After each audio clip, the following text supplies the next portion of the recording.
Hi everyone, welcome back to Corporate Decoder, the place where we dig into company secrets and unearth the hidden truths behind the numbers. Get ready, because today we're looking at the Federal Home Loan Bank of Chicago and a report that's all about a key leadership change. This filing is a Form 8K, which is like a special bulletin board for companies to announce big news, the kind that could really move the stock. Think of it as a press release that's legally required. The bid date here is July 28th, 2025. This is when the main event we're going to talk about happened. We're diving into the Federal Home Loan Bank of Chicago, often called the bank. They're a federally chartered corporation, meaning they have a special status. They're not your typical publicly traded company, but they play a crucial role in the housing finance system, providing funds to mortgage lenders. One of the most interesting things companies have to report is changes in their leadership. It's like a shake-up in the captain's seat, and it can tell us a lot about where a company is headed. This section is all about who's coming and who's going in the executive suite. It's a critical piece of information for understanding the direction of the company.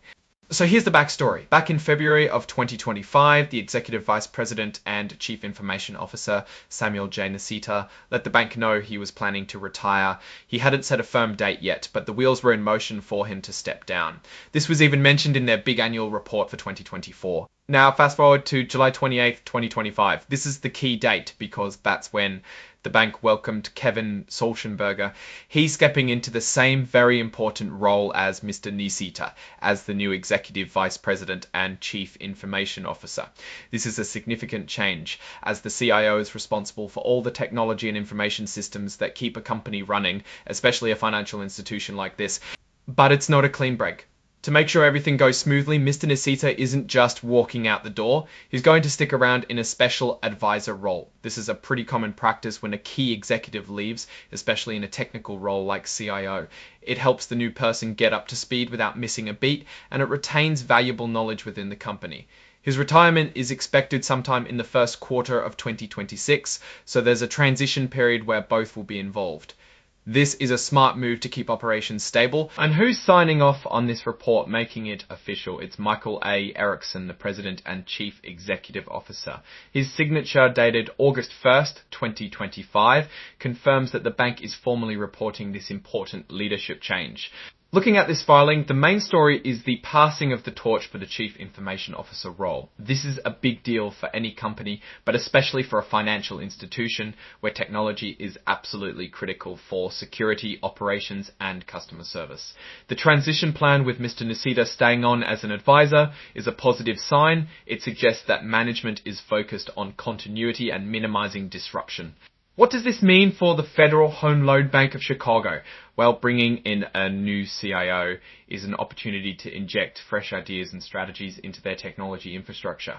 It could lead to improvements in efficiency, security, or even new digital services. However, it also carries a risk if the new CIO doesn't integrate well or if the transition isn't as smooth as planned. The fact that Mr. Nicita is staying on as an advisor is a good mitigation for that risk. We'll be watching to see how Mr. Solschenberger makes his mark and whether this change leads to any noticeable shifts in the bank's technology infrastructure. It could lead to improvements in efficiency, security, or even new digital services. However, it also carries a risk if the new CIO doesn't integrate well or if the transition isn't as smooth as planned. The fact that Mr. Nicita is staying on as an advisor is a good mitigation for that risk. We'll be watching to see how Mr. Solschenberger makes his mark and whether this change leads to any noticeable shifts in the bank's technological direction or performance. Alright, that's our quick decode of this Federal Home Loan Bank of Chicago filing.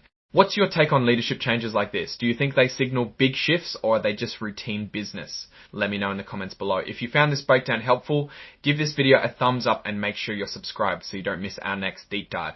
Also, we have a fantastic community over on Discord with the link right there in the description. Thanks for watching and we'll see you next time on Corporate Decoder.